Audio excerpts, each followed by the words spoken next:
سلمان کے پاس جتنا فارغ وقت مسجد کو لے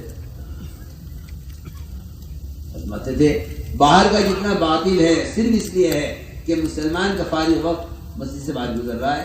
یہ اصل بازار کے باطل کی اور برے ماحول کا اصل سبب یہ. مسلمان کا فارغ وقت مسجد کو مل جائے تو باہر کا سارا نظام تبدیل ہو جائے. اس طرح ہمیں روزانہ اپنے ایمان کی تکمیل کے لیے ایسا وقت فارغ کرنا پڑے گا. آپ دیکھیں، آپ ذرا نکل جائیں کسی قصائیوں کے محلے میں صبح، تو آپ کو سارے قصائی اپنی چھری پر دھار لگاتے ہوئے ملیں گے کہ بھائی ہمیں دلبری سے کام لینا ہے.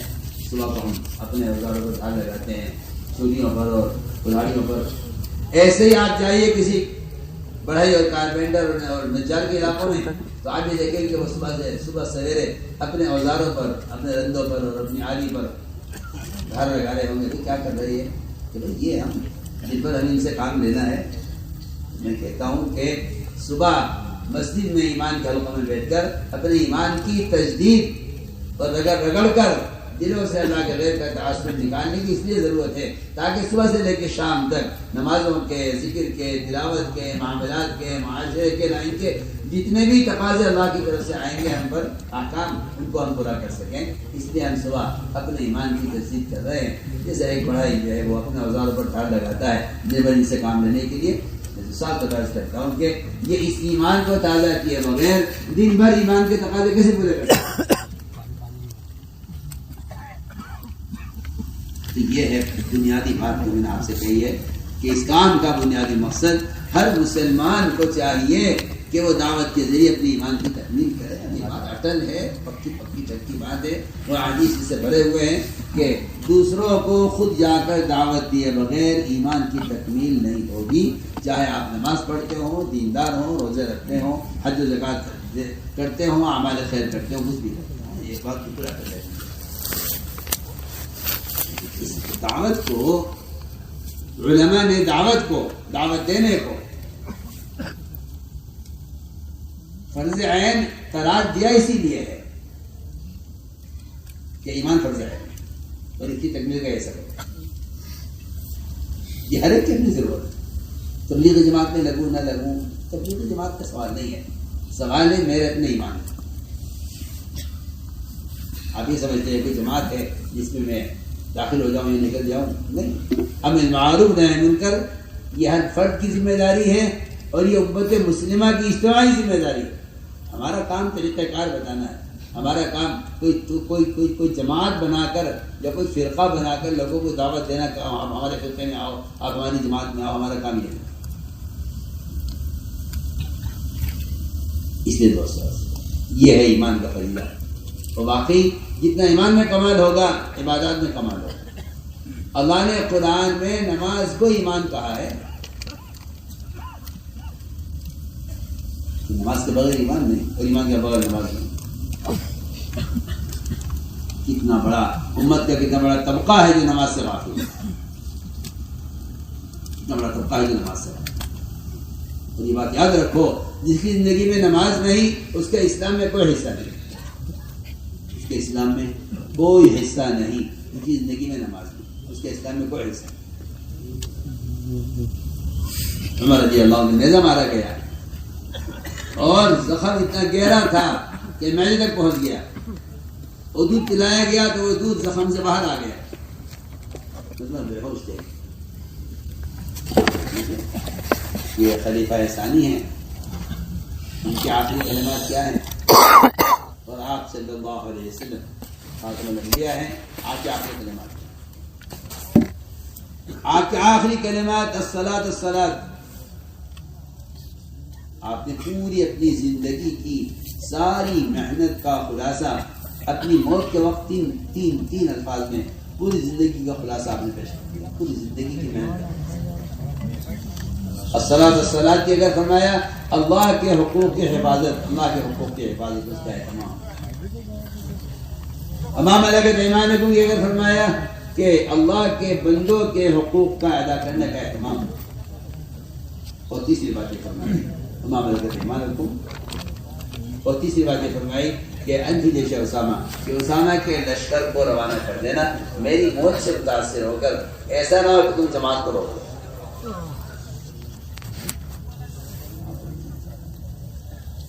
ایسا نہ تو جماعت کو روک لو. اور میں سمجھتا ہوں کہ بعد والوں کی رائے بدل رہی تھی، یہ جماعت کے بھیجنے کا موقع نہیں ہے. آپ صلی اللہ علیہ وسلم نے تو معلوم تھا کہ میرے بعد آنے والے حالات سے یہ متاثر ہو جائیں گے اور کہیں گے نکلنے کا وقت نہیں ہے. آج کل یہ بات بہت ہے مسلمانوں میں کہ نکلنے کیا ضروری ہے، نکلنے کا موقع نہیں ہے، نکلنے کا موقع نہیں ہے.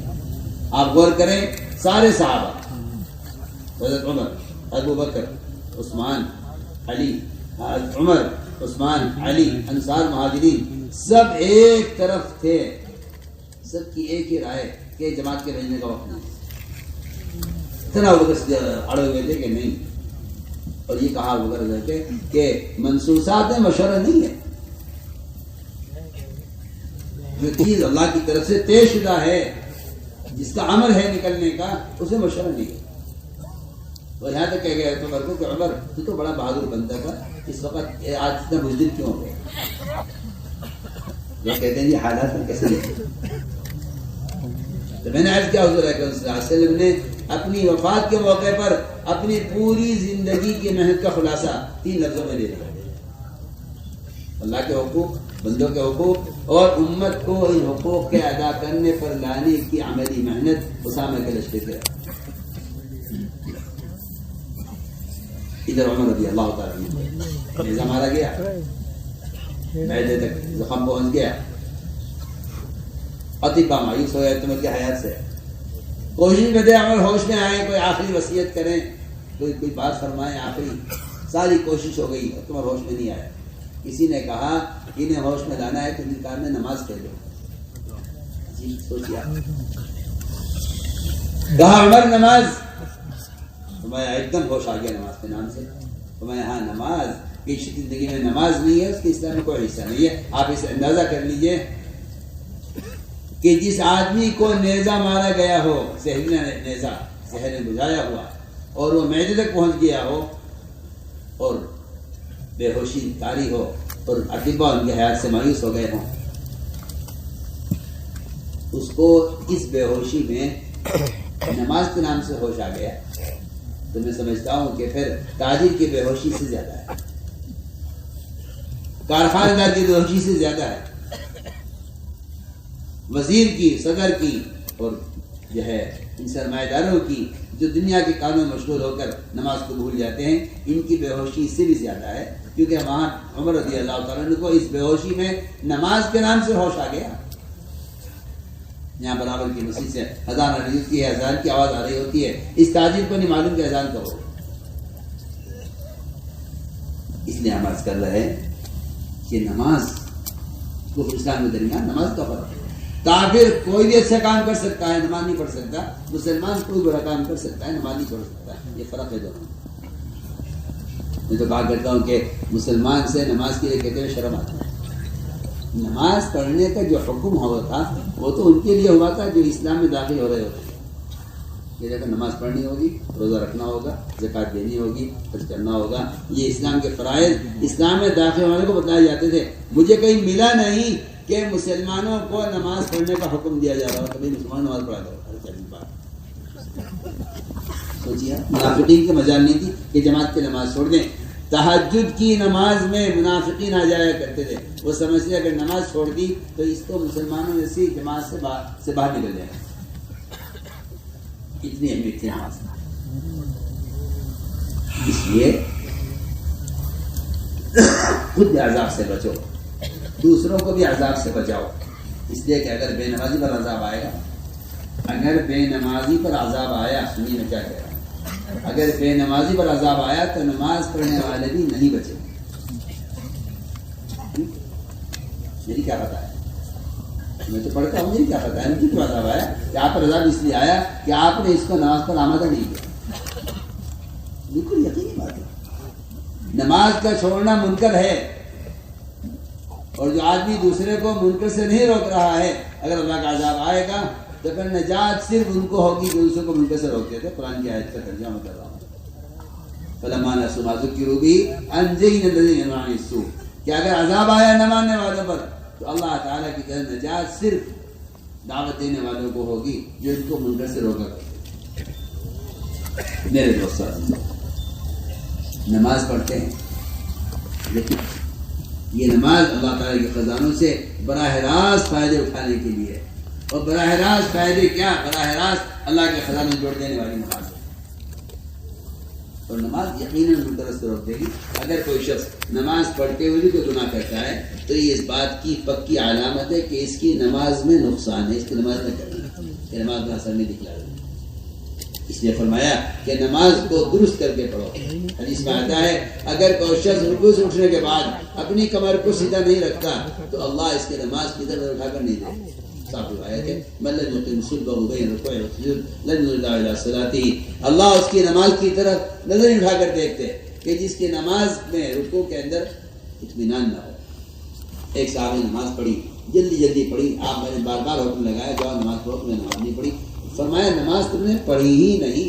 یہ بعض صحابہ کا تو بعض ائمہ کا تو اس پر مذہب یہ ہے کہ نماز ادا ہی نہیں ہوگی اگر اطمینان نہیں۔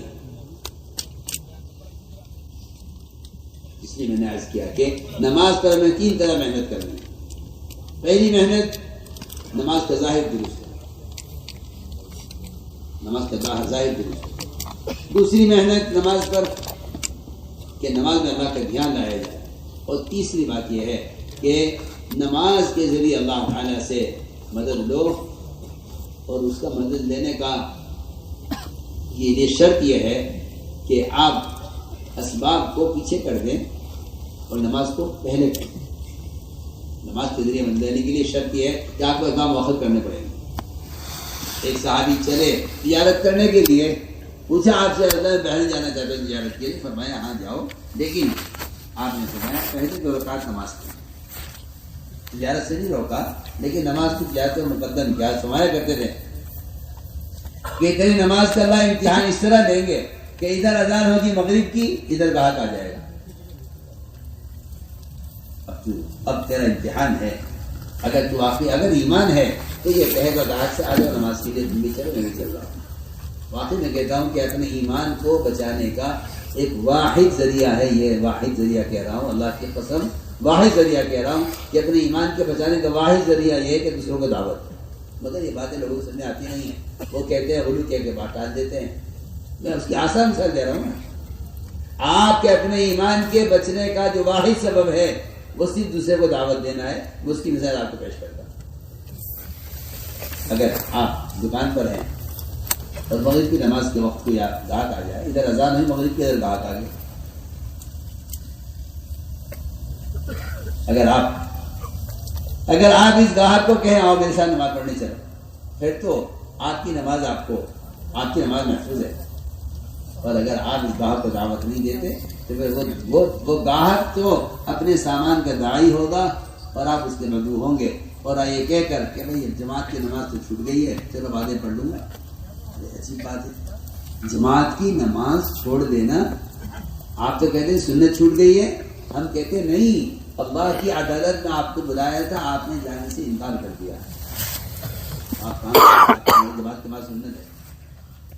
آپ کہتے ہیں جماعت کی نماز فرض نہیں سنت ہے، ہم کہتے ہیں یہاں فرض سنت کا سوال نہیں ہے، یہاں آپ کو عدالت سے سمن ملا تھا، آپ کو بلایا گیا تھا، آپ نے آنے سے انکار کر دیا۔ اور سب بیان میں عرض کرو، بیان نقل کرو اس کا۔ فرمایا کہ اگر سمن پر نہیں گئے تو پھر دکان پر سی گرفتار کر دیں۔ میں تجھے بے گناہ تھا، مجھے تو جھوٹا مقدمہ کر دیا، میں تجھے بالکل بے گناہ تھا، میرا کاروبار بند کر دیا۔ عجیب قسم کے لوگ ہیں، اور بڑا تعصب ہے ان کے اندر، مسلمانوں کا کاروبار نہیں چلنے دیتے۔ میں بھی تو سوچوں، میں نے اللہ کا کون سا حق ضائع کیا ہے کہ اللہ نے میری دنیا پر دوسرے کو مسلط کر دیا؟ میں نے اللہ کا کون سا حق ضائع کیا ہے؟ اللہ نے میری دکان پر جھوٹا مقدمہ ڈال دیا۔ میں نے کون سا حکم ضائع کیا ہے؟ لوگ زکات نہیں دیتے، نہیں دے سکا۔ دیکھیے وہاں آپ پر جب ٹیکس مسلط کیے جاتے ہیں تو آپ کہتے ہیں ظلم ہے، کیوں زکات نہیں دیتے؟ سودی قرضے سودی کاروبار، سودی کاروبار، اور جب حالات آتے ہیں تو کہتے ہیں دیکھو یہ ظالم ہم پر ظلم کر رہے ہیں۔ نہیں، وما ظلمناہم ولکن کانوا هم ظالمین۔ اللہ نے کسی پر ظلم کرتے ہیں، نہ کسی پر ظالم مسلط کرتے ہیں، وہ تو جو خود اللہ کے احکام کو توڑ کر ظلم کرتے ہیں، اللہ تعالیٰ ان پر ظالموں کو مسلط کرتے ہیں۔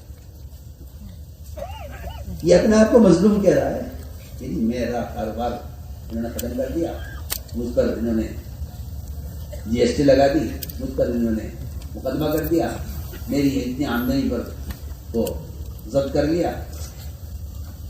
اچھی بات ہے. کبھی تنہائی میں بیٹھ کے سوچے کہ میں نے کتنی نمازیں ضائع کی، میں نے کتنی نمازیں ضائع کی. اللہ فرما رہے نا جو نماز کو ضائع کر دے میرا اس سے کوئی عہد نہیں، کوئی عہد نہیں ہے. تم جہاں چاہو جاؤ، جو چاہو کرو، میرا تم سے کوئی عہد نہیں. انسان اللہ کا حق مارتے تو سوچتا نہیں ہے، اور جب بندے اس کا حق مارتے ہیں تو پھر یہ کہتا ہے میں مظلوم ہوں. اپنے اللہ کے درمیان تو اپنے آپ کو ظالم نہیں سمجھتا، اپنے مخلوق کے درمیان اپنے آپ کو مظلوم سمجھتا ہے. وہ صاف بات کرتے ہیں. جب مسلمان زکوٰۃ دیا کرتا تھا تو غیروں سے ٹیکس دیا کرتا تھا. آج مسلمان نے تھوڑی سی مقدار زکوٰۃ کی روک لی ہے اللہ کو دینے سے. اللہ نے ان غیروں کو ان پر مسلط کر دیا جو غیروں کو ٹیکس دیتے. جب مسلمان زکوٰۃ دیتا تھا ٹیکس دیا کرتا تھا. جب مسلمان نے زکوٰۃ روک لی ہے اس زکوٰۃ کی مقدار سے کہیں زیادہ، 10 گنا زیادہ مسلمان ٹیکس بھرتا ہے. بتا دیجیے، آپ دیکھ لیجیے آپ کا ٹیکس زیادہ ہے، زکوٰۃ کی مقدار زیادہ ہے. دیکھیے اللہ نے تو تھوڑا سا مانگا تھا، وہ بھی اپنے لیے نہیں، فقراء کے لیے. اس لیے میں نے عرض کیا ہے کہ وہ تو امتحان ہوگا کہ آپ کا نماز پر کتنا ایمان ہے. اگر آپ دکان چھوڑ کر نماز کے لیے آ رہے ہیں تو اللہ تعالیٰ کا وعدہ ہے کہ رزق میں دوں گا. اس لیے میں کہا کرتا ہوں کہ گاہک جو آتا ہے وہ اصل میں رزق دینے کے لیے بھیجا اللہ نے اس کو.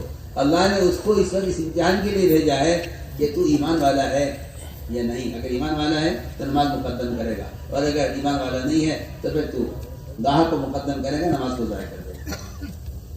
میرے بزرگ دوستوں، اذان مسجد میں بلانے کے لیے ہے، نماز کا ٹائم بتانے کے لیے نہیں ہے. نماز کے ٹائم تو بہت پہلے بتا دیے تھے نماز کے ساتھ. جبرائیل نے نمازیں پڑھ کے بتا دی تھی آپ کو. اذان تو بہت بعد میں آئی ہے، بہت بعد میں.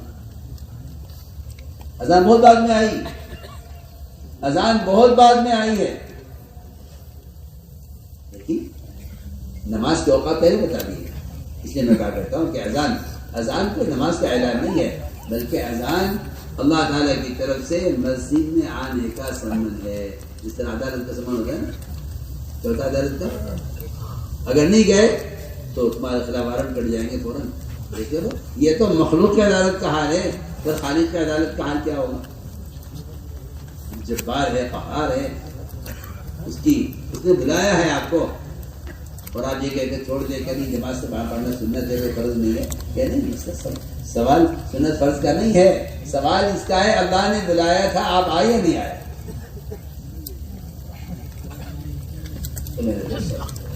اس طرح ہمیں اپنی نمازوں میں کمال پیدا کرنا ہے. اور تہجد کا اپنے آپ کو عادی بناؤ، اس لیے کہ تہجد اللہ اکبر اس سے بڑی خیر کوئی نہیں ہے، اور اس سے زیادہ عمل کی استعداد پیدا ہونے، اور اس سے زیادہ جو ہے علم ہونے کا اور کوئی ذریعہ نہیں.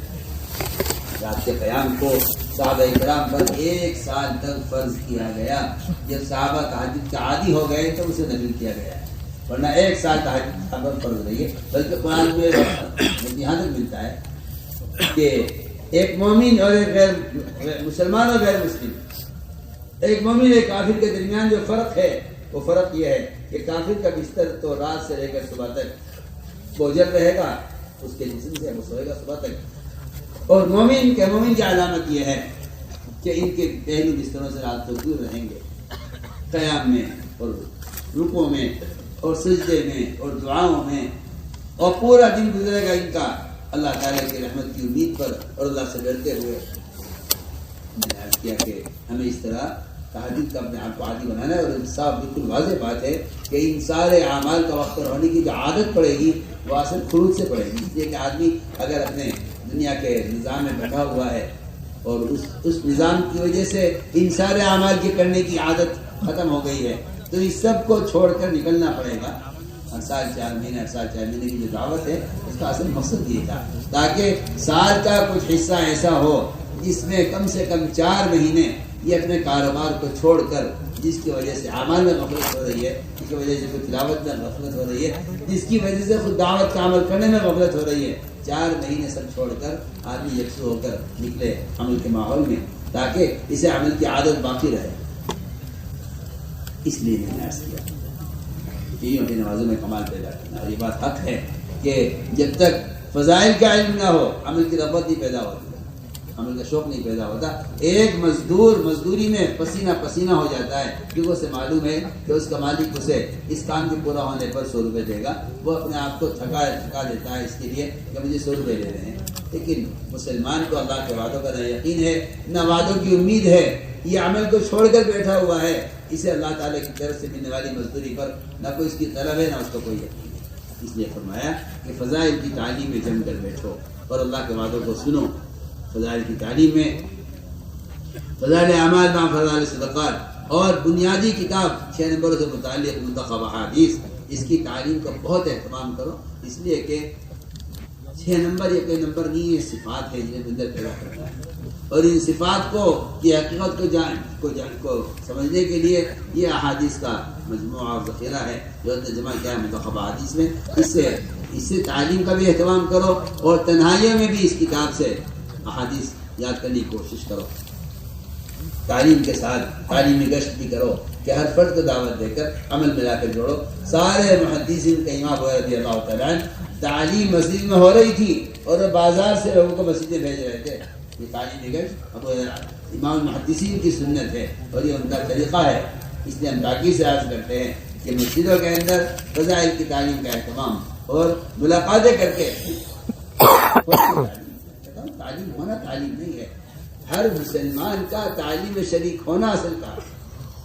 آپ یہ دیکھیں نا تعداد بازار میں لوگوں کی،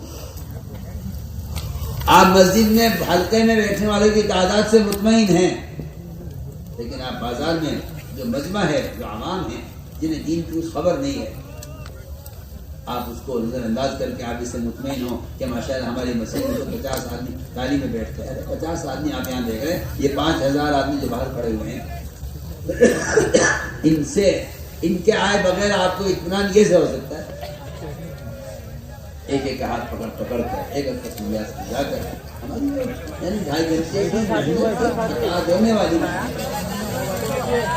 یہ دکھا دینے والی ہمیں اس طرح دعوت دے کر ادھر دیکھو کیا ہو گیا،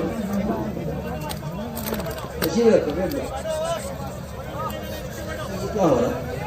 بیٹھو نیچے بیٹھ جاؤ، کیا دیکھ رہے ہو؟ بات سنو دھیان سے، شیطان آ جاتا ہے اور تم سارے شیطان بن جاتے ہو اس کے بیچ میں۔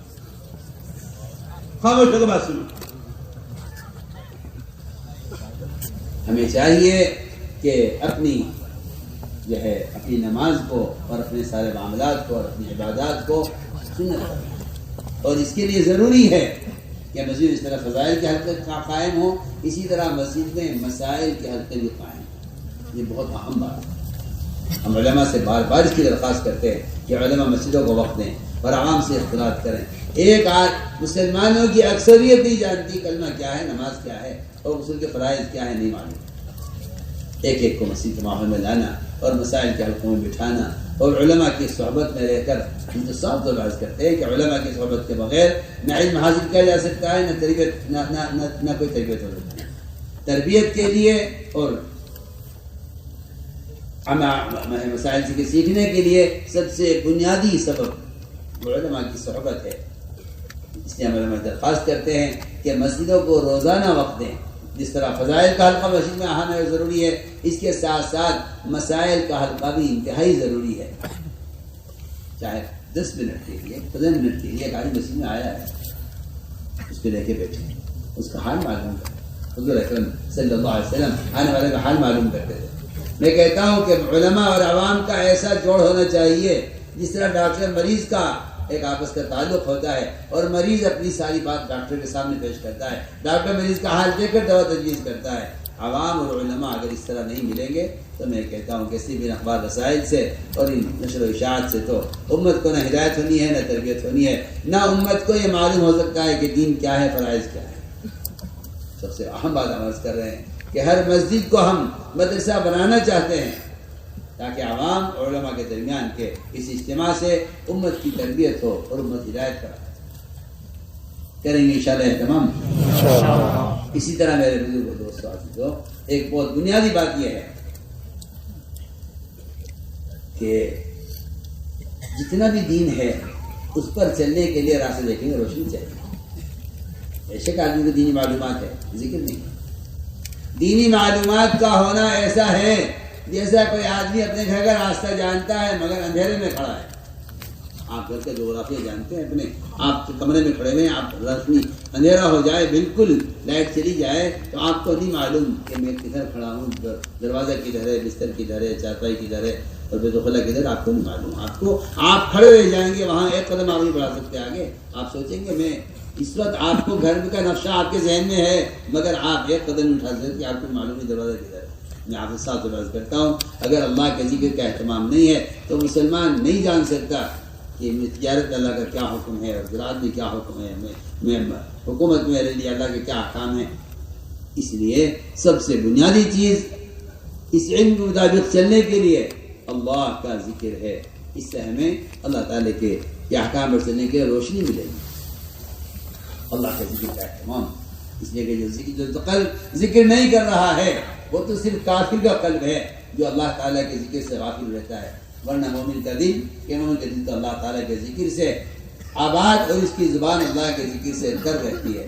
صبح شام کی تسبیحات کا خوب اہتمام ہو، ایک بھی تیسرے کلمے کی سبحان اللہ، الحمدللہ، لا الہ الا اللہ، اللہ اکبر، ولا حول ولا قوت الا باللہ العلی العظیم، ایک بھی دشمن کے استغفار کی، یہ تین تسبیح صبح شام جی لگا کر اللہ کے متوجہ ہو کر پڑھنے کا خوب اہتمام فرمائے۔ ہمارے نکلنے کی غرض ہی یہی ہے اللہ کے راستے میں، تاکہ سارے اعمال وقت پر ہوں۔ جس طرح ہسپتال میں مریض کو ہر چیز وقت پر ملتی ہے اور وہ صحت یاب ہو جاتا ہے، اللہ کے راستے میں نکلنے کی بڑی بنیادی غرض یہ ہے کہ وہاں تہجد وقت پر ملے گی، اشراق چار وقت پر ملے گی، وہاں صبح شام کی تسبیحات وقت پر ملیں گی، وہاں تعلیم کے حلقے وقت پر ملیں گے، یہ صحت یاب ہو جائے گا، ہدایت یافتہ ہو جائے گا۔ عمل کے ماحول میں رہنے کے لیے نکلنا ہے، عمل کے ماحول میں رہنے کے لیے نکلنا ہے۔ اس لیے ہم تاکید سے کہہ رہے ہیں کہ صبح شام کی تسبیحات کا اہتمام کریں۔ تمام اذکار میں افضل ذکر قرآن کی تلاوت ہے، اس کو تو آپ اپنے لیے لازم فرق کر لیجئے، اس لیے کہ اگر قرآن کی تلاوت نہیں ہے، اسلام فرماتے رضی اللہ تعالیٰ عنہ، مجھے یہ بات پسند نہیں ہے کہ مجھ پر ایک دن گزر جائے اور وہ قرآن کھول کر دیکھ کر نہ پڑھوں، مجھے بات پسند نہیں ہے۔ بلکہ فرمایا کرتے تھے کہ قرآن کی تلاوت میں دل نہ لگنا دلوں کی گندگی کی علامت ہے۔ قرآن کی تلاوت میں دل نہ لگنا دلوں کی گندگی کی علامت ہے۔ اس لیے پورا مجمع عزم کر لے کہ انشاءاللہ ہمیں جو سیکھے ہوئے نہیں ہے وہ قرآن سیکھے، جو سیکھے ہوئے ہیں ایک دن ایسا گزر جائے کہ آپ قرآن کھول کر دیکھ کر نہ پڑھیں، اس کا مطلب ہے کہ آپ کا اللہ کا کوئی تعلق باقی نہیں رہا ہے، ورنہ جن کو اس سے تعلق ہوتا ہے وہ ان کے تذکرے کرتے ہیں، ان کا ذکر کرتے ہیں۔ لیکن یہ بات میں پورے مجمع سے پوری تاکید سے کہہ رہا ہوں کہ اللہ کے واسطے باز آ جاؤ، قرآن موبائل میں ہرگز مت پڑھنا، قرآن میں دیکھ کر پڑھو، قرآن کو قرآن میں ہی دیکھ کر پڑھو۔ موبائل میں قرآن کا پڑھنا قرآن کی بے حرمتی ہے، قرآن کی توہین ہے اور یہ گناہ ہے اور یہ ناجائز ہے، اور قرآن کو موبائل کے اندر پڑھنا یہ قرآن کو کھیل بنانا ہے۔ میں کوئی خامخواہ نہیں بول رہا ہوں، بلکہ میرا دل چاہتا ہے کہ آپ کو پہلے بتاؤں کہ اس کی وجہ کیا ہے۔ پہلے تو آپ سیرت سے سنیے، سیرت سے کہتا ہے صحابہ نے عرض کیا رسول اللہ نماز کے لوگوں کو جمع کرنے میں دشواری ہوتی ہے، اذان اس وقت شروع نہیں ہوئی تھی، اذان بعد میں آئی، ہمیں لوگوں کو نماز کے لیے بلانا پڑتا ہے، بلال ہر گھر میں جاتے ہیں، لوگوں کو نماز کے لیے لاتے ہیں۔ اگر آپ اجازت دیں تو لوگوں کو متوجہ کرنے کے لیے، لوگوں تک آواز پہنچانے کے لیے اگر ہم ڈھول بجا دیا کریں تو بہت توجہ سننا نہیں بات۔ فرمایا کہ نہیں، یہ ان کا طریقہ ہے، ہم ڈھول بجا کر لوگوں کو نماز کے لیے جمع نہیں کریں۔ صحابہ نے کیا کرتے پھر ایسا کرتے ہیں، سارنگی لے لیں، سارنگی میں کچھ نہیں، آواز ہوگی صرف، ہم آواز دیں گے نماز اور دور تک آواز پہنچ جائے گی سارنگی سے، لوگ نماز کے لیے آ جائیں گے۔ فرمایا سارنگی نصارہ کا طریقہ ہے، ہم استعمال نہیں کریں۔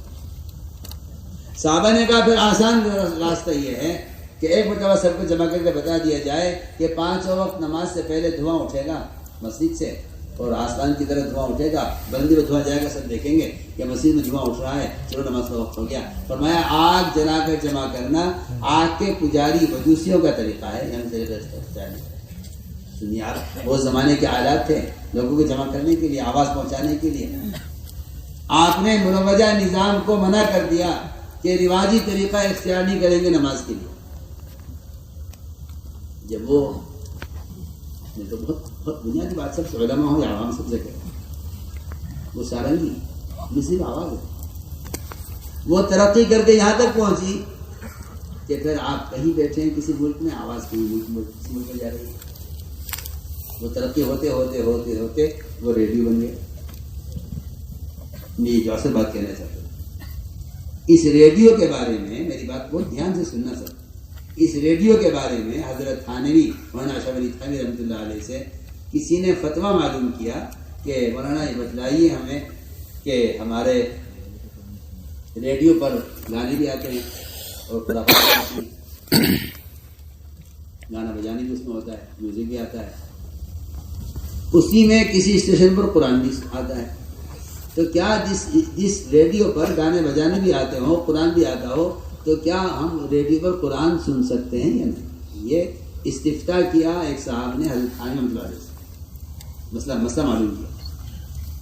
جواب آیا حضرت تھانوی کا، ریڈیو پر قرآن سننا جائز نہیں ہے، اور اگر کوئی ریڈیو پر قرآن سن رہا ہے تو اس کو قرآن سننے سے روکنا واجب ہے دیکھنے والے کے لیے.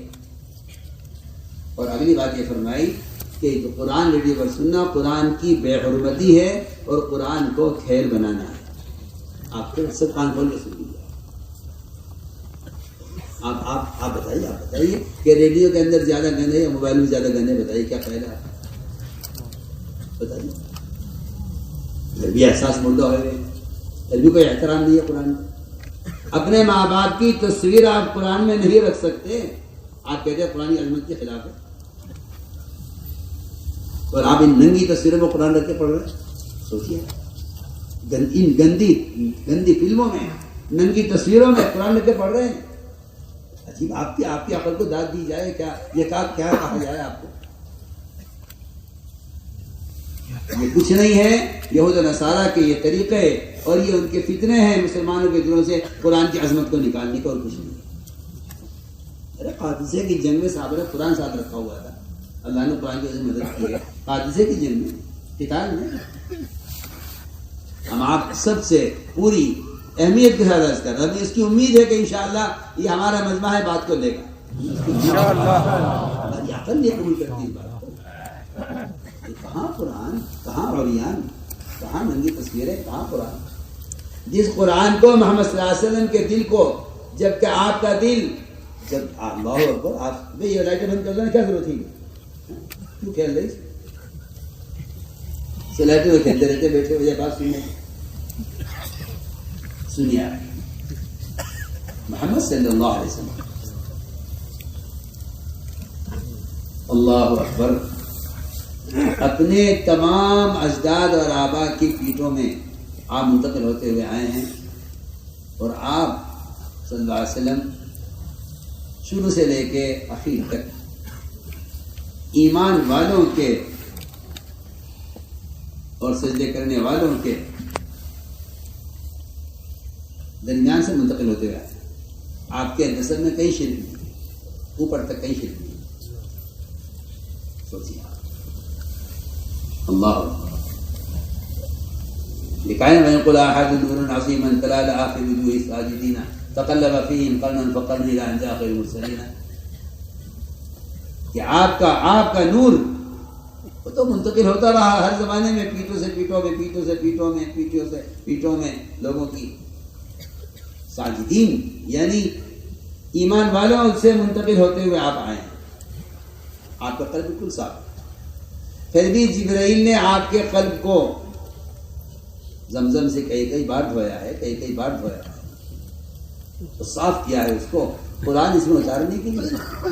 آپ سوچیے، آپ عقل سے سوچیے. آپ فتوے چھوڑیے، اپنے دل سے فتویٰ لیجیے. جس محمد صلی اللہ علیہ وسلم کے قلب کو بار بار زمزم سے دھو کر اس میں قرآن اتارا گیا ہے، آپ اس قرآن کو موبائل میں اتار کر کہتے ہیں کہ اس میں کیا حرج ہے؟ سوچیے، عجیب سوچیے آپ لوگوں. اس لیے ہمیں امید ہے کہ انشاءاللہ اس سے ہم اپنے آپ کو بچائیں. آپ ٹرین میں ہیں، بس میں ہیں، آپ قرآن کھول کے دیکھ کے پڑھیے. آپ کے ہاتھ میں قرآن ہوگا، ہر دیکھنے والے کے لیے آپ کا یہ عمل سب کے لیے عملی دعوت بنے گا. اسے سر سے لگائیے، اسے سیدھے سے لگائیے، اسے کھول کر دیکھ کر پڑھیے. کیا ضرورت ہے آپ کو کہ آپ موبائل میں قرآن پڑھیں؟ کیا ضرورت ہے؟ اس طرح ہم اہتمام کریں اللہ کے راستے میں نکل کر. ہمارے ساتھ ایک قاری ہو اور ہمارے ساتھ جو بھی قرآن پڑھا ہوا ہے ہم اس سے ایک ایک آیت سیکھنے کی کوشش کریں. اور یہ بھی نہیں کہ بھائی 12 سورتیں 8 سورتیں 10 سورتیں پڑھ لی ہے کافی ہو گیا نماز ہو جائے گی، کہ نہیں، پورا قرآن پڑھنے کی کوشش کریں. آپ انگریزی کے 2-4 الفاظ سیکھ کر کہیں کہ بس کافی ہے میرے لیے، کہ نہیں، مجھے ڈاکٹر بننا ہے، سارا نصاب پورا کرنا ہے، انجینئر بننا ہے تو سارا نصاب پورا کرنا ہے، اور مجھے تو کالج کے سارا چہل پڑھنا ہے جو ہے انجینئر بننے کے لیے. آپ کیوں نہیں کہتے کہ میں نے ABCD پڑھ لی ہے میرے لیے کافی ہے؟ کہ نہیں، آپ دنیا کے بارے میں جو کہتے ہیں کہ نہیں جی ایک بھی کمی رہ گئی اگر تو یہ مجھے ڈگری نہیں ملے گی ڈاکٹر کی انجینئرنگ کی. آپ عجیب آدمی ہے کہ آپ 4 سورتیں پڑھ کے سمجھتے ہیں کہ قرآن کافی ہے میرے لیے. نہیں، پورا قرآن پڑھنے کی نیت بھی کیجیے. اگر نیت ہی کر لیا آپ نے اور اس کے لیے عمل نہیں کیا، صرف نیت کافی نہیں ہے. یہ بات یاد رکھو. آج کل لوگ اس میں کہ نیت کر لو، بس نیت کر لو. نہیں، نیت تو وہ معتبر ہے جو عمل کے ساتھ ہے. عمل اور نیت کے درمیان فاصلہ نہیں ہے. آپ نماز کی نیت باندھتے ہیں 4 رکعت ظہر، اس کے ساتھ ساتھ آپ کا عمل شروع ہو جاتا ہے. فرمایا کہ جو آدمی کوشش کرے گا قرآن سیکھنے کی اور نہیں سیکھ سکا اور مر گیا تو اللہ تعالیٰ اس کو قیامت میں حفاظ کے ساتھ اٹھائے گا. یہ فضائل اس کے لیے ہیں جو عمل نہیں کر رہا ہو. ایک آدمی نے نیت کی ہے، عمل کرنا چاہتا تھا، موت آ گئی عمل سے پہلے، تو اللہ تعالیٰ اس کی نیت پر اس کو نواز دیں گے. اس لیے میں نے عرض کیا کہ قرآن کی تلاوت کا خوب اہتمام کریں. اگلی بات یہ ہے کہ اگر ہم ان اعمال کے ذریعے اللہ کا قرب حاصل کر لیں اور اللہ سے اپنے تعلقات درست کر لیں، اس کے احکام، اس کے فرائض کو ادا کر کے، تو پھر اللہ تعالیٰ ہمارے مخلوق کے درمیان کے تعلقات کو درست کر دیں گے. یہ ہے اصولی بات، یہ بنیادی بات ہے. جتنا آپس میں جھگڑے ہیں مسلمانوں میں، اس کی بنیادی وجہ اللہ سے بے تعلقی ہے. ورنہ جو اللہ سے تعلق رکھتا ہے، وہ جو اللہ سے محبت رکھتا ہے، وہ اللہ کی خلقت سے بھی محبت رکھتا ہے. اس لیے کہ اللہ تعالیٰ نے خود فرمایا ہے قرآن میں کہ جو ایمان اعمال صالحہ پر جمع ہو جائیں گے ہم ان کے دل میں بے غرض محبت لوگوں کی پیدا کر دیں گے. لہ الرحمن بدا، کہ ان کے دل میں محبت پیدا ہو جائے گی لوگوں کی. اس لیے جو آدمی اپنے اللہ کے درمیان کے حالات کو معاملات درست کر لیتا ہے، اللہ اس کے مخلوق کے درمیان کے معاملات کو درست کر دیتا ہے. اس لیے میرے بزرگوں کو ہمیں سب سے زیادہ اہمیت دینی چاہیے، حقوق العباد کی طرف توجہ دینی چاہیے.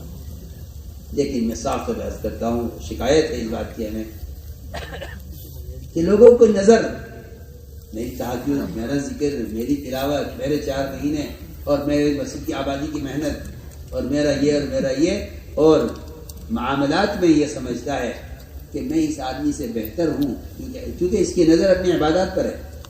اور یہ بات یاد رکھیے کہ اگر یہ حقوق مار رہا ہے تو یہ ساری عبادات حق والے لے اڑیں گے آخرت میں. یہ اعمال سے اپنی نیکیوں سے خالی کر دیا جائے گا، حق والے کو گناہ اس پر ڈالے جائیں گے، اس کو جہنم میں ڈال دیا جائے گا. یہ ہوگا وہ عابد جو پہاڑوں کی طرح نیکیوں کا ڈھیر لے کے جائے گا قیامت میں. اس لیے بہت اہم بات ہے کہ معاملات کے بارے میں ساتھیوں کے اندر بہت زیادہ کوتاہی ہے اور وہ یہ سمجھتے ہیں، بلکہ ان کی عبادات کا کمال ان کے حقوق کو معاملات کی سے غافل کر دیتا ہے کہ بھئی ہم تو بہت نماز پڑھتے ہیں، ہم تو بہت تلاوت کرتے ہیں، ہم تو تم سے بہت آگے ہیں عمل میں. کہ آپ عمل میں کتنے بھی آگے ہوں، لیکن اگر آپ کے ذمہ بندوں کے حقوق ہیں، اس سے ساتھ بحث کرتا ہوں کہ اس کام کی وجہ سے اللہ تعالیٰ اگر کسی کو کوئی درجہ دے دے، کوئی مقام دے دے، وہ اس بات کا دھیان رکھے کہ اگر خدا نہ کرے معاملات میں حکم توڑ رہا ہے تو پھر یہ سارا کیا دھرا سب ختم ہو جائے گا. اس لیے کہ اللہ تعالیٰ اپنا حق کے لیے چاہیں گے معاف کر دیں گے، لیکن بندوں کے حقوق کا ادا کرنا بندوں کے ذمہ یہ ایک ایسا بنیادی فریضہ ہے کہ جس وہاں ان حقوق کی جو ادائیگی ہوگی وہ تیری اتنی نیکیوں سے ہوگی، وہاں کوئی کرنسی نہیں تو آیا۔ اس طرف سے بڑی غفلت ہے ساتھیوں میں کہ وہ دعوت کے تعلق سے اور کام کے تعلق سے قرضے لے لیتے ہیں، ادا نہیں کرتے، اور کہتے ہیں ٹھیک ہے اپنا ساتھی ہے، کوئی اپنا ساتھی ہے۔ معاملات تو اجنبی کی طرح ہونے چاہیے، معاملات اجنبی کی طرح ہونے چاہیے۔ ساتھیوں کے ساتھ رہو بھائیوں کی طرح، اور معاملات میں کہ میں آپ کو نہیں جانتا، آپ مجھے نہیں جانتا۔ اس لیے اس بارے میں تو بڑی فکر کی ضرورت ہے سب کو کہ ہمارے ذمے کسی کا حق باقی نہ رہ جائے، ورنہ یہ ساری نیکیاں حق والے لے اڑیں گے، آخرت میں ہم نیکیوں سے خالی ہو جائیں گے۔ لیکن سوال اس بات کا ہے کہ معاملات اور حقوق کے ادا کرنے کی استعداد کیسے پیدا ہے؟ یا تو مال کی محبت آدمی سے حق مرواتی ہے، جس کے مال کی محبت ہوگی وہ یتیموں کا حق بھی مار لے گا۔ فرمایا کہ اس کے لیے بہت آسان راستہ یہ ہے کہ آدمی اللہ کے راستے میں نکل کر اجنبی لوگوں کی خدمت کرے، اجنبی کی خدمت، کھانا بنا دیں گے، روٹی ہم بنا لیں گے، جھاڑو ہم لگا لیں گے، بیت الخلا ہم صاف کر لیں گے۔ میں قسم کھا کر کہہ سکتا ہوں اگر تبلیغ میں نکل کر کوئی شخص اپنی سطح سے نیچے اتر کر عوام کی خدمت کر لے اللہ کے لیے، تو اللہ تعالیٰ اس کے دل میں حقوق کے ادا کرنے کا کی استعداد پیدا فرما دیں گے۔ اور یہ بالکل واضح بات ہے، کیونکہ حدیث میں صاف فرمایا ہے کہ اللہ کے راستے میں نکل کر اجنبی لوگوں کی خدمت کرنے سے اخلاق میں بلندی اور اخلاق کے اندر حسن پیدا ہو جاتا ہے۔ حدیث ہے یا اکثر موضوع غیر قومی کے حسن خلقت ہے، اکثر اللہ کے راستے میں نکلا کرو اپنی قوم کے علاوہ کے ساتھ، اس سے تمہارے اخلاق اونچے ہو جائیں گے، اچھے ہو جائیں گے، تم قوم کا عزت ہو جائے گا۔ میرے دوستوں عزیزوں، اس راستے میں نکل کر خدمت اللہ آپ صلی اللہ علیہ وسلم ساتھیوں کے ساتھ ہیں، خروج میں کام تقسیم ہو گئے، فرمایا کہ لکڑی جنگل سے میں چن کر لاؤں۔ آپ نے تو فرمایا بعض موقعوں پر کہ جس اجر کی تمہیں ضرورت ہے مجھے بھی اس اجر کی ضرورت ہے۔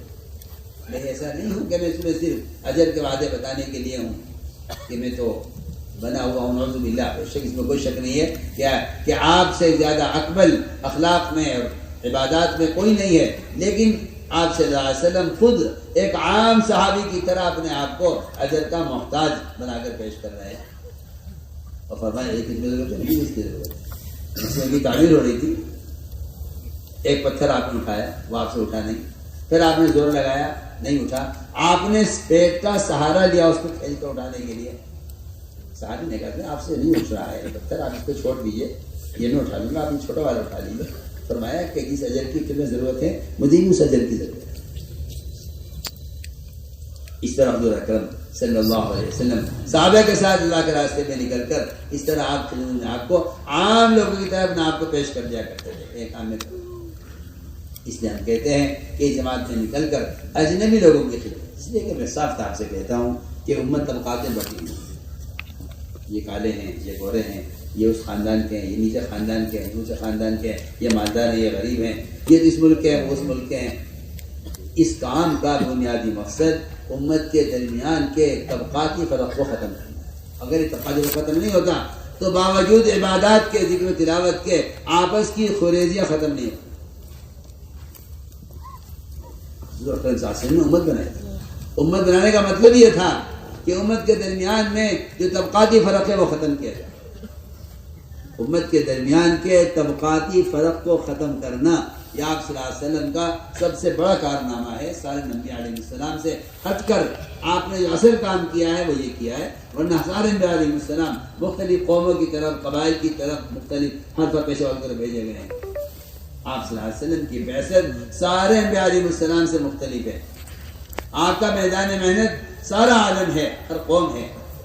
اس لیے آپ غور کریں گے، ہم تو اللہ معاف کرے ہمیں، ہم تو سمجھتے ہیں یہ ہمارے شورا میں کیوں آ گیا، یہ تو ہمارے صوبے کا نہیں ہے، یہ ہمارے ساتھ کیوں آ گیا تو ہمارے حلقے کا نہیں ہے۔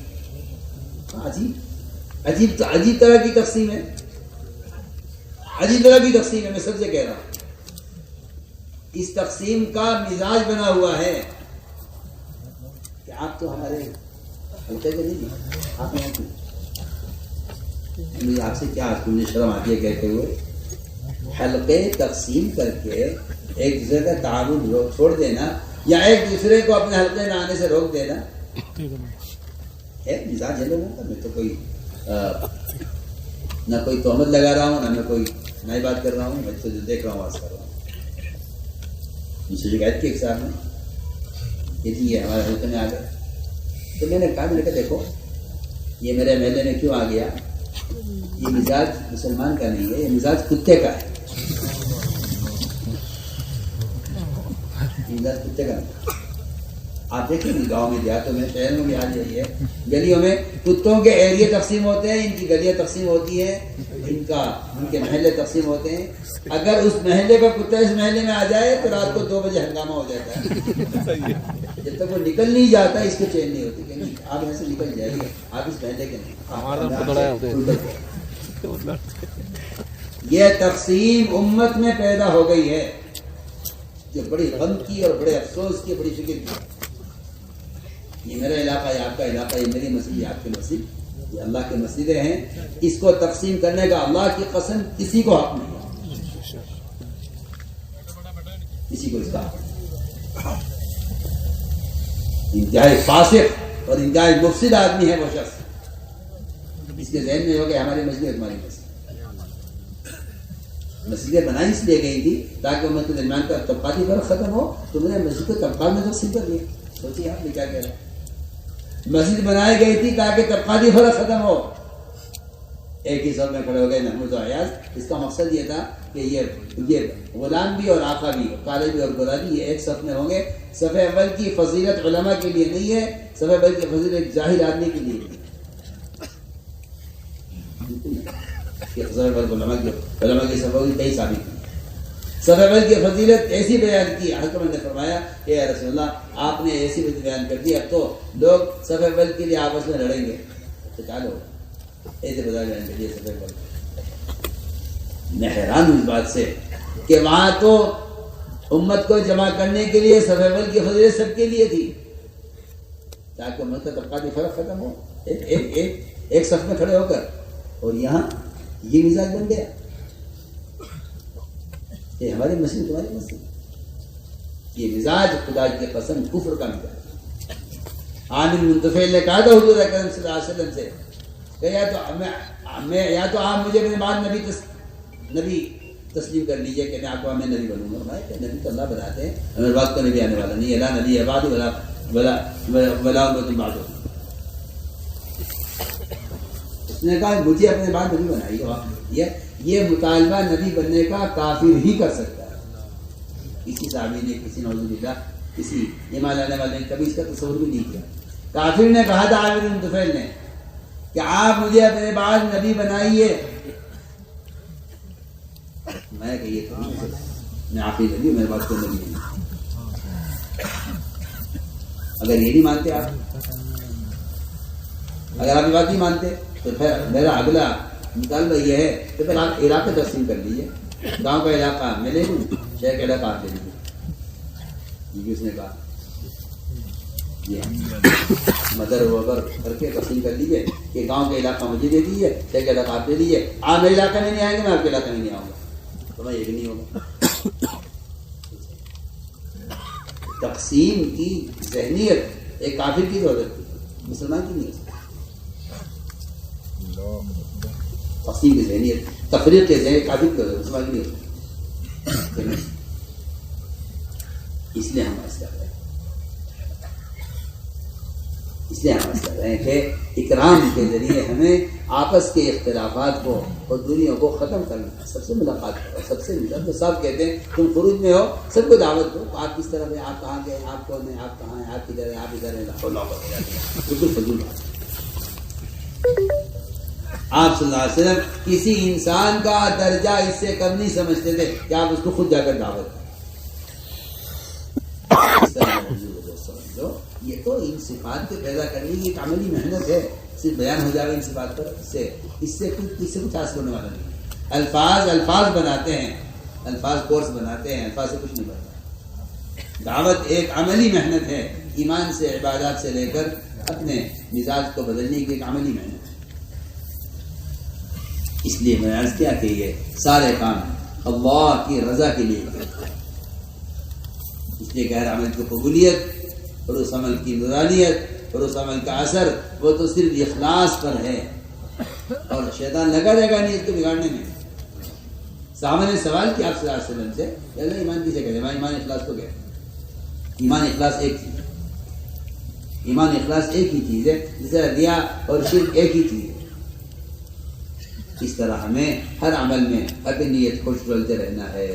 یہ صفات اپنے اندر پیدا ہوں گی جب ان صفات کے لیے اس کے لیے ایک عملی محنت ہے، اس کے لیے عملی محنت ہے۔ اس کی عملی محنت یہ ہے کہ آدمی اپنے دین کی دعوت کو لے کر پھرے۔ میں تو بہت تاکید سے آپ سے کہہ رہا ہوں کہ پھرنا اس کام کا قوام ہے، پھرنا اس کام کا مدار ہی پھرنے پر ہے۔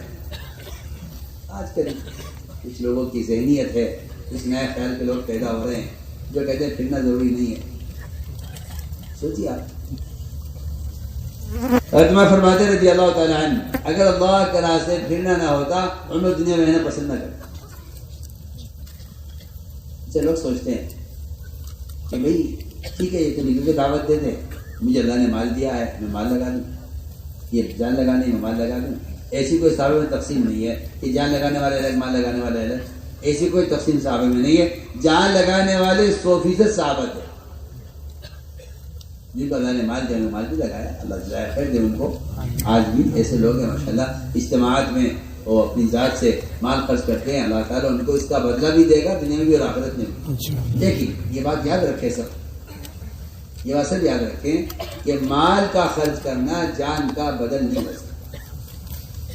ایک آدمی مال دیتے نماز نہ پڑھے کہ میں اپنی نماز کے بدلے مال دیتا ہوں، بتائیے تو صحیح، جو آدمی نماز کے بدلے میں مال پیش کر دے گا کیا اس کی نماز معاف ہو جائے گی؟ کیا خیال ہے؟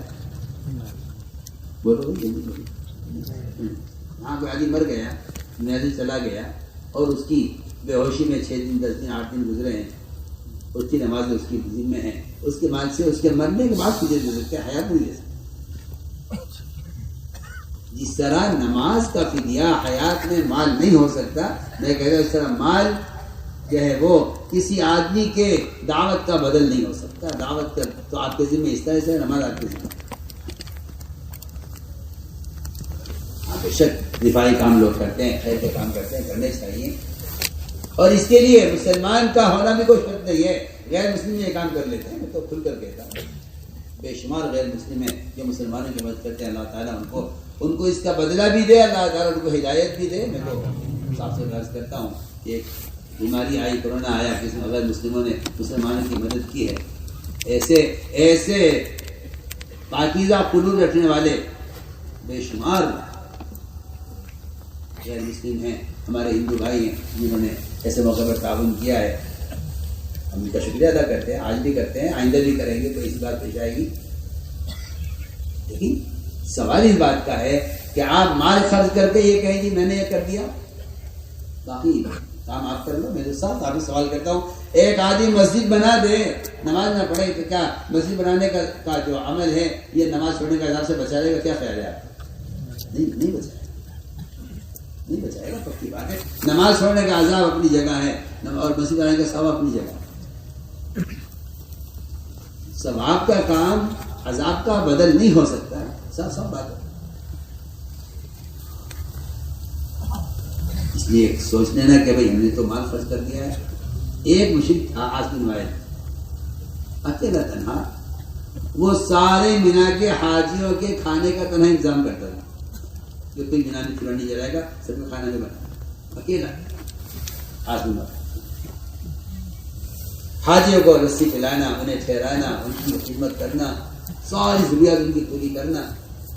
اللہ نے فرمایا کہ کیا تم نے بیت اللہ کی دیکھ بھال کرنے کو، اس کی آباد کاری کو، اس کی مرمت اور اس کی ضروریات کے پورا کرنے کو اور آنے والے حاجیوں کو کھلانے پلانے کو، کیا تم نے شست برابر سمجھ لیا ہے؟ جو اللہ پر ایمان لائے، آخرت پر ایمان لائے اور دین کی محنت کرے، وجاہد فی سبیلہ۔ دیکھیے اللہ اس آیت کے اندر اللہ نے صاف فرق کر دیا دونوں کے درمیان۔ لا سمجھا، بلکہ میں تو اس سے اگلی بات عرض کرتا ہوں اور حدیث روشنی میں عرض کرتا ہوں، اگر اللہ تعالیٰ کسی مسلمان کو پوری دنیا کے مال کا مالک بنا دے، اللہ کو قدرت ہے، اگر وہ ایک نمرود کو دنیا کی حکومت دے سکتے ہیں اور فرعون کو دے سکتے ہیں تو ایک مسلمان کو دینے میں اللہ کو کیا مشکل ہے. اور یہ مسلمان اس ساری دنیا کے مال کو اللہ کی رضا والے کام میں خرچ کر دے, خیر کے کام میں. میں قسم کھا کر کے کہتا ہوں کی روشنی میں کہ صرف آدھے دن نکل کر لوگوں کو دین کی دعوت دینے والے کے برابر نہیں. حدیث ہے, یہ تو کوئی بالکل ساری بات نہیں کر رہا. حدیث ہے, بالکل اسی طرح لو انفقت ما فی الارض جميعا, حدیث کہہ رہی ہے. آپ نے ہمارے اپنے اگر رواج ہے ساری دنیا میں جتنا مال ہے زمین میں تم سارا کا سارا خیر کے راہ میں خرچ کر دو, تم صبح نکلنے والی جماعت کے فضیلت کو حاصل نہیں کر سکتے. آخر حدیث اور کیا مطلب ہے؟ جو لوگ سمجھتے ہیں تو کتاب سے متعلق ہے وہ غلط سمجھتے ہیں, کیونکہ تمام اقوام باطلہ کو انہیں راہ راست پر لانے کی کوشش کرنا موضوع ہے.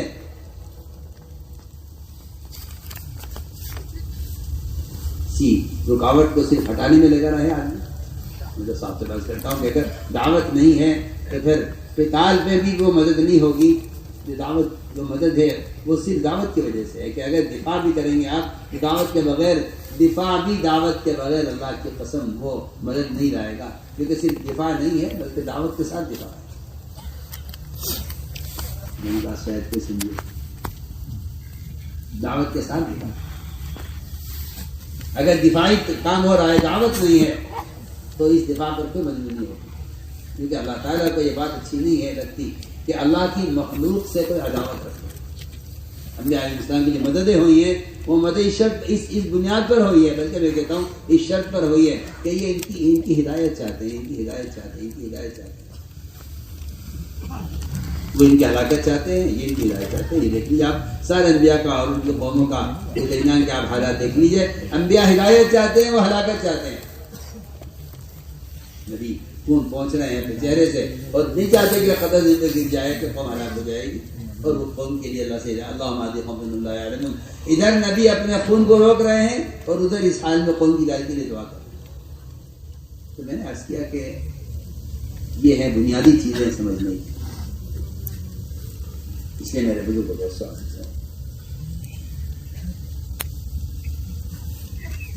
اللہ کے راستے کا خروج اور نفر.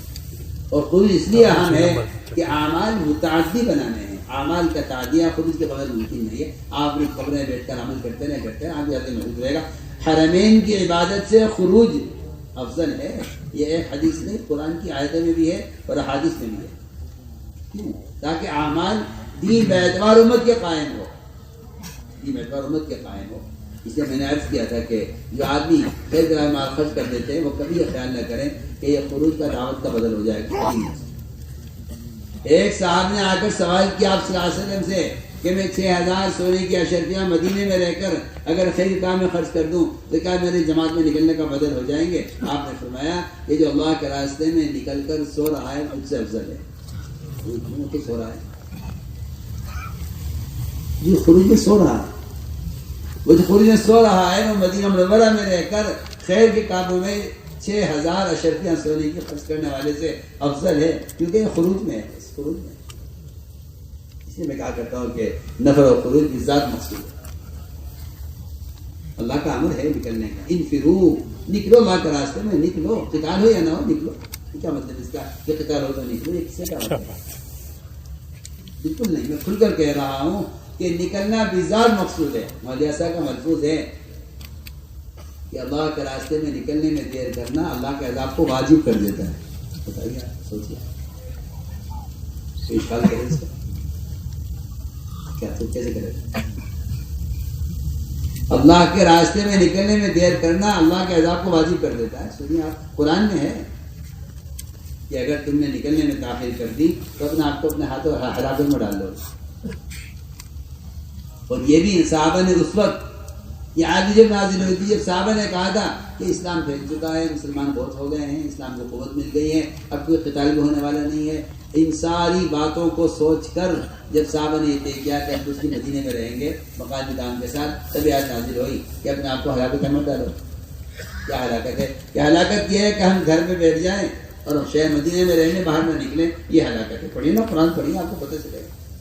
یہ تو قرآن میں ہے. ہلاکت یہ ہے کہ آپ مدینے میں رہ کر عمل کر رہے ہیں، اس کو ہلاکت کہہ رہے اللہ قرآن میں. سونی تو سیاح میں کیا کہہ رہا ہوں. جی آپ پونا میں رہ کر کہیں گے میں یہاں رہتا ہوں، نکلنے کیا ضرورت ہے. وہاں مدینے میں رہنے والے صحابہ سے کہا جا رہا ہے کہ تم اگر یہاں رہ گئے نہ نکلے تو اپنا ہاتھ اپنے آپ کو ہلاکت میں ڈال دو گے. حالانکہ قتال کو کوئی موقع نہیں. اس امت کو تو پھرایا گیا تھا سورج کی طرح. یہ سورج حرکت میں رہے گا روشنی رہے گی، سورج حرکت میں نہیں آئے گا روشنی ختم ہو جائے گی. سورج کی مسلسل کی حرکت یا مسلسل روشنی دنیا میں ہو رہی ہے. جی یہاں غروب ہوتا ہے وہاں طلوع ہوتا ہے، وہاں طلوع ہوتا ہے وہاں غروب ہوتا ہے. مسلسل دنیا میں روشنی سورج کی معافی فرماتے تھے جس طرح سورج روشنی کے ساتھ حرکت میں ہے دنیا میں روشنی ہے، اس طرح مسلمان اگر ان اعمال کو لے کر حرکت میں رہے گا تو دنیا میں نور ہدایت چلتا رہے گا. میرے دوستو اس کام میں اس راستے میں اللہ کا امر سمجھ کر نہیں، اللہ کا امر اسی لیے اس راستے میں اللہ کا امر سمجھ کے لیے دین سیکھنے کے لیے کر رہا ہوں. دین سیکھنا بڑا بنیادی کام ہے، فرض ہے، لیکن دین سیکھ لیا. دین سیکھنے کے لیے نکل جانا صرف یہ تو کوئی نکلنے کا اصل مقصد نہیں ہے. نکلنے کا جو مقصد دین قائم کرنا ہے، 100% مسلمان اللہ کے فرائض پر جمع ہو، یہ اقامت دین ہے. اس کے لیے نکلنا ہے. وہ ذمہ داری میری ہے، ذمہ داری مجھے نکلنا ہے. پورا ہم اس کا عزم کر لے کہ انشاءاللہ ہر سال 4 مہینے، ماہانہ 10 دن، روزانہ 8 گھنٹے کی مسجد کی آبادی کے لیے اس کا پورا مجمع اس کا عزم کر لے. اس کے بغیر ماحول ہوتے رہے کریں گے انشاءاللہ اہتمام. اسی طرح میرے اسی کام مقصد کے لیے نکلنا ہے. جہاں جماعتیں کو بنا ہے، جماعتیں جہاں نہ ہو سکے پیدل چلے. آپ ٹرین سفر کر رہے ہیں اس بات کا پورا خیال رکھیں ہماری ذات سے قانون کی خلاف ورزی کہیں نہ ہو. یہ حکام، یہ انتظامیہ، یہ پولیس، یہ تو ہماری مدد کے لیے ہے. یہ تو ایک انتظام ہے. ہمیں چاہیے کہ ہم اپنی ذات سے انتظامیہ کی مدد ہم کریں، بجائے اس کے کوئی ہمیں الزام دے کے مدد کیا ہے. ہمیں چاہیے کہ انتظامیہ کی مدد کریں.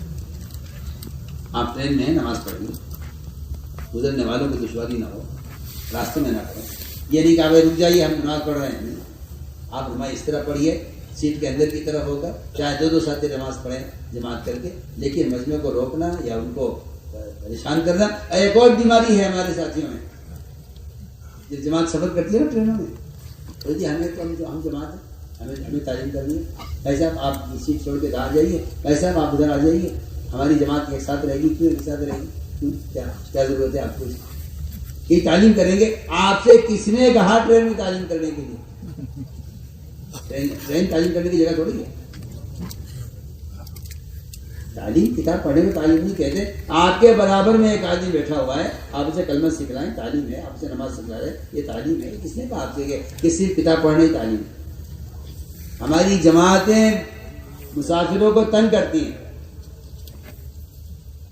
ہم 8 آدمی کی جماعت ہے، ہماری سیٹیں ایک ساتھ ہو جائیں گی. ایسا آپ ادھر ہو جائیے، آپ ادھر چلے جائیے. کیوں مسافروں کو تنگ کرتے؟ جس کی سیٹ ہے اس کا حق ہے. آپ بجائے حقوق کے ادا کرنے کی مشق کرنے کے، آپ خروج میں حق مار رہے ہیں لوگوں کو. اس سے آپ کو بچائیے. اسٹیشنوں پر نماز پڑھنے میں بھی اس کا خیال رکھیں کہ ہماری ذات سے کسی کو تکلیف نہ ہو. کسی راستے میں لمبی جماعت کرنا یا لمبی نماز پڑھنا بالکل نہیں. سنتیں تو سفر میں سنت چھوڑنا سنت ہے، وہ بھی لیکن سواری پر. آپ مسجدوں میں ہیں، اپنی جگہ پہ پہنچ گئے ہیں جہاں کا رخ بنا ہے، تو وہاں تحجد کا، سنتوں کا، ساری باتوں کا اہتمام کرنا ہے. جہاں کا رخ بنا ہے جماعتیں وہاں جائیں، اور اس بات کا پورا خیال رکھیں کہ ہم سب سے پہلے مسجد میں پہنچیں.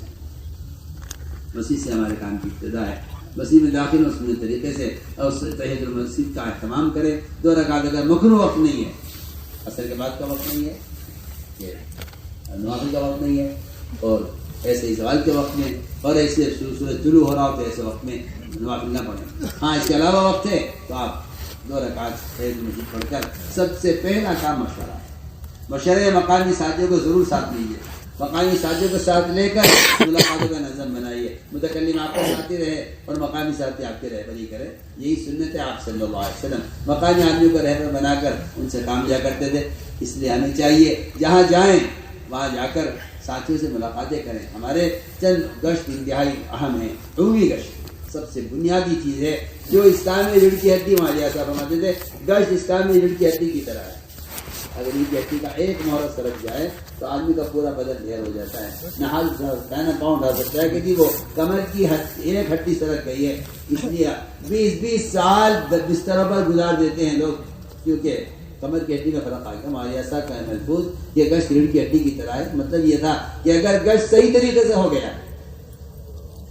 کہ اس نے سامانوں کو نہ دیکھا، بازاروں کو نہ دیکھا، چیزوں کو نہ دیکھا، فرمایا اگر ایسا کیا پہلے سے زیادہ دنیا کی محبت لے کے لوٹو گے، پہلے زیادہ محبت لے کے لوٹو گے۔ فرمایا کہ ہاں گشت یا کہ صحیح طریقے سے ہو جائے تو پھر یہ پورا بدن یعنی سارے اعضاء سلامت رہیں گے۔ اگر گشت صحیح طریقے سے ہو جائے کہ ہم دعوت دے کر لوگوں کو مسجد کے ماحول میں لے آئیں اور تو پھر فرماتے تھے کہ پھر اس سے سارے اعضاء، مدارس، مساجد، مکاتب، تحریکیں، تنظیمیں، گھریلو مسائل، سارا نظام جو اعضاء ہیں انسان کے جسم کے، ساری ضروریات پوری ہو جائیں گی اگر یہ گشت صحیح طریقے سے ہو جائے۔ اگر یہ کمر ریڑھ کی ہڈی اگر مضبوط ہے تو سارے کام مضبوطی کے ساتھ ہوں گے۔ میں تو مثال دے کر عرض کر رہا ہوں، عمومی گشت آپ صلی اللہ علیہ وسلم خود بڑھتے لوگوں کی طرف، خود دعوت دیتے، کسی فرد کا درجہ ایسے کم نہیں سمجھتے کہ آپ نے خود دعوت دیں۔ اس طرح ہمیں اس کا اہتمام کرنا ہے۔ دوسرا عمومی گشت ہو گیا، لوگ آ گئے، بات ہو گئی، سمجھ گئے، اب ان کو وصول کرنا۔ ہاں جی میں نام لکھ لیجیے، آپ نے نام لکھ لیا، وہ چلا گیا۔ آپ کو چاہیے کہ اسے وصول کر کے لائیں، وصولی گشت، انہیں وصول کر کے لائیں، ان کا خرچہ لے کر، ان کا بستر لے کر، جماعت بنا کر۔ جماعتوں کو چاہیے کہ جماعتیں نکالیں، جماعت کو چاہیے کہ جماعتیں نکالیں۔ اور میری بات آپ سب نوٹ کر لیجیے گا، 4 مہینے سے کم کی بات کوئی جماعت کسی ملک میں، کسی مسجد میں، کسی علاقے میں کام ہو وہاں یا نہ ہو، علاقہ بنجر ہو یا علاقہ کام کرنے والوں کا ہو، 4 مہینے سے کم کی بات کسی کی زبان پر نہ آئے۔ کیا کہتے سب سے اس سے کم کی بات 4 مہینے سے کم کی تشکیل زبان پر ہرگز چلہ کا لفظ نہ آئے زبان پر۔ اچھا آپ یہ کہیں گے چلیے خیر اگر نہیں کہیں گے تو یہ تیار ہو جائے، یہ بھی نہ وہ کہہ رہے ہیں میں چیلا دوں گا، آپ کے آپ 4 مہینے کے لیے تیار۔ جب وہ کہہ رہا ہے میں چیلا دوں گا، آپ چیلا قبول کر لیں۔ آپ یہ مت کہیے کہ نہیں چیلا نہیں چاہیے، آپ چیلا قبول کر لیں۔ اس روز کو قبول کر لیجیے کہ شاید یہ 40 دن کے دوران 4 مہینے پورا کر لیں، ارادہ کر لیں۔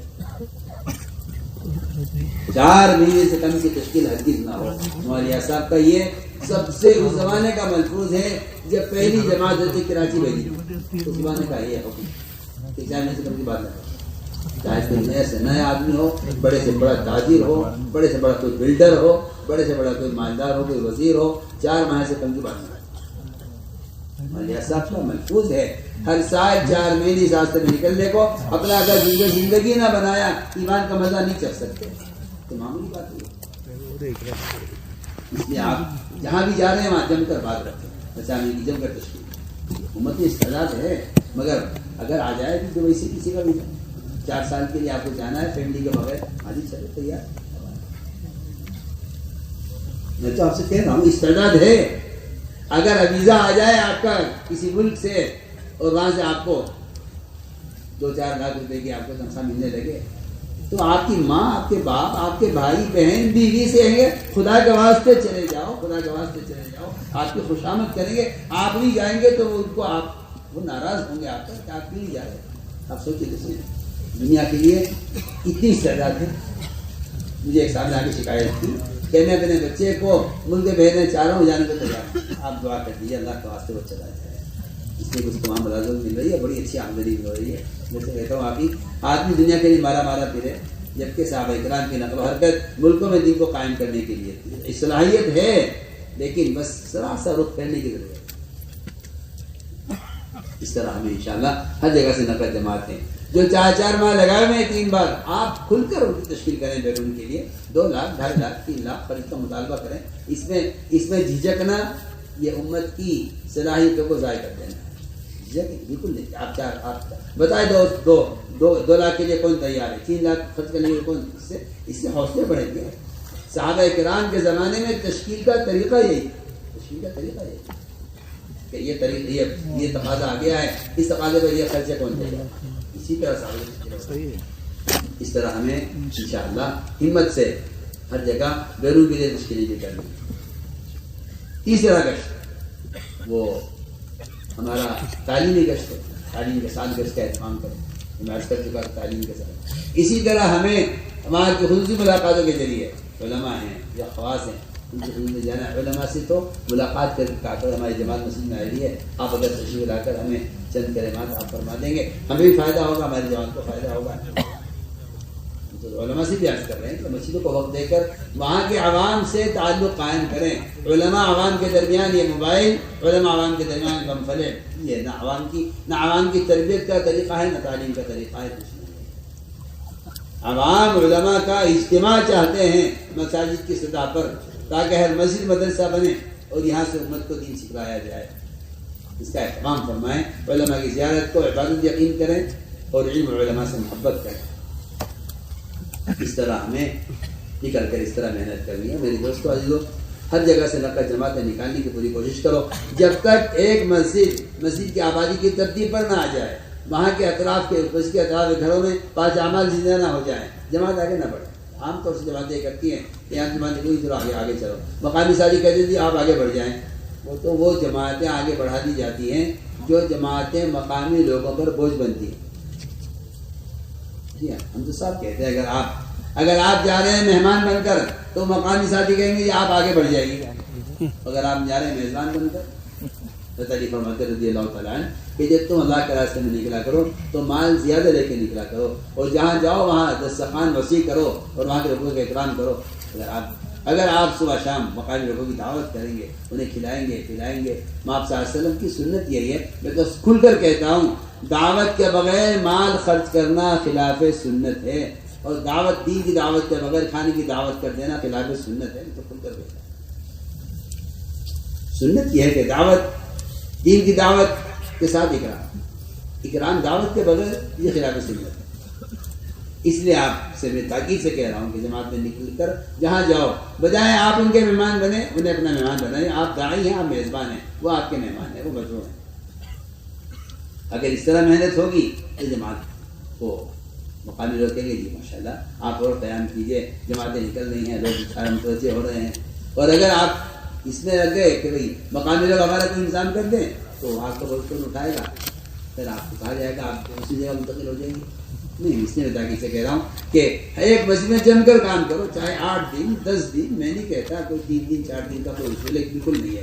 کوئی اگر کہتا ہے مسجد میں اتنا ٹھہرنا ہے, کوئی اصول نہیں ہے. سب سن لیں, مسجد میں جتنی ضرورت ہے, کیا ضرورت ہے, مقامی کام شروع ہو جائے, مسجد کی آبادی کی ترتیب یہاں شروع ہو جائے, یہاں سے جماعتیں اللہ کے راستے میں نکل جائیں, اور گھروں کے اندر مردوں کے ذریعے سے گھروں میں 5 اعمال زندہ ہو جائیں. جب آپ یہ دیکھ لیں کہ مسجد کے اطراف میں کام کی فضا بن گئی تو تب آگے بڑھیں. چاہے آپ کے 10 دن 15 دن ایک جگہ لگ جائیں, کوئی حرج نہیں, رہے مسجد میں جماعت کیا بات. اس طرح ہمیں ایک ہی جگہ جم کر کام کرنا پڑے گا. صبح کو یہاں, شام کو وہاں, صبح کو یہاں, شام کو وہاں. اس سے تو میرے دوستوں عزیزوں کہیں بھی جم کر کام نہیں ہو پاتا ہے. ہماری جماعتیں جس علاقے میں جائیں وہاں کی ایک مسجد میں کام جما کے پھر اگلی مسجد میں جائیں. اس کا اہتمام کریں گے انشاءاللہ. کوشش ایک بات ضروری ہے آخری کہ اللہ کے راستے میں نکل کر سامان خریدنا, چیزیں خریدنا, اس سے تو اپنے آپ کو بہت بچائیں. اس تو خلفاء راشدین کے زمانے میں یہ بات اتنی بری سمجھی جاتی تھی, اتنی بری سمجھی جاتی. عمر رضی اللہ عنہ نے جماعت روانہ کی. جب جماعت واپس آئی تو مصر کے علاقے میں انہوں نے بہت بڑا میدان فتح کیا تھا اور بڑی کوشش سے کام کیا تھا. وہاں سے مصر کا بھاری کپڑا خرید لیا, اور مدینے میں موٹے موٹے کپڑے پہنتے تھے پہن کے, وہاں سے بھاری کپڑا اچھا لگا, وہ کپڑے پہن کے واپس آئے, وہی سلوا لیے جماعت میں. جب واپس آئے انہوں نے بڑی محنت کی تھی اور بہت بڑا علاقہ فتح کیا تھا. عمر رضی اللہ تعالیٰ عنہ ان کو دیکھ کر سخت ناراض، ان سے منہ پھیر لیا، سلام کا جواب نہیں دیا کسی تو لوگ پریشان ہو گئے، کیا بات ہو گئی؟ اگر امیر ناراض تو اللہ ناراض؟ ایسا کچھ تھا نہیں کہ میں جو چاہے کر لو، امیر سے کیا ہوتا ہے؟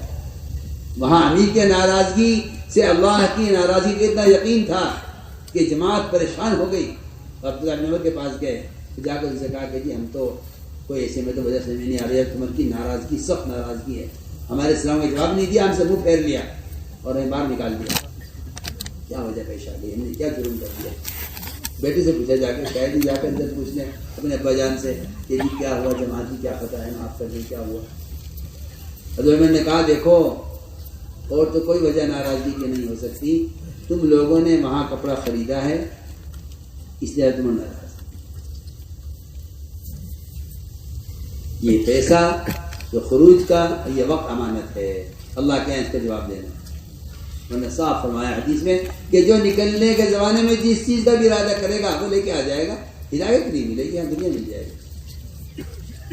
اسے میں آپ کو اپنے اوقات کے وقت حفاظت کرنی ہے، لایانی باتیں، سیاسی باتیں، اختلافی باتوں میں نہیں پڑھنا ہے، 3 کا ہمارا وقت گزرے گا، یا دعوت میں یا عبادت میں یا سگریٹ چلانے میں، جو وقت اس کے علاوہ ہے اس میں آرام کر لو، یا ذکر تلاوت میں لگ جاؤ، یا کوئی آ جائے تو اسے دعوت دینے مشغول رکھو اپنے وقت کو، اس کے علاوہ میں ہمارا وقت ضائع ہے، اس کا بہت اہتمام کرنا ہے۔ انشاءاللہ اگر اس طرح ان شرائط کے ساتھ اس ترتیب کے ساتھ چلیں گے تو اللہ تعالیٰ نے اپنے راستے کی ہدایت کے راستے پر ہدایت کا وعدہ تاکید سے کیا ہے، والذین جاہدوا فینا لنہدینہم سبلنا، کہ جو ہمارے راستوں میں صحیح طریقے سے محنت کرتے ہیں ہم انہیں ہدایت ضرور دیتے ہیں۔ یہ پورا مجمع اس کا عزم کر لے، اور ایک بڑا مجمع ہے جو اس وقت زیادہ اثر نہیں نکل رہا،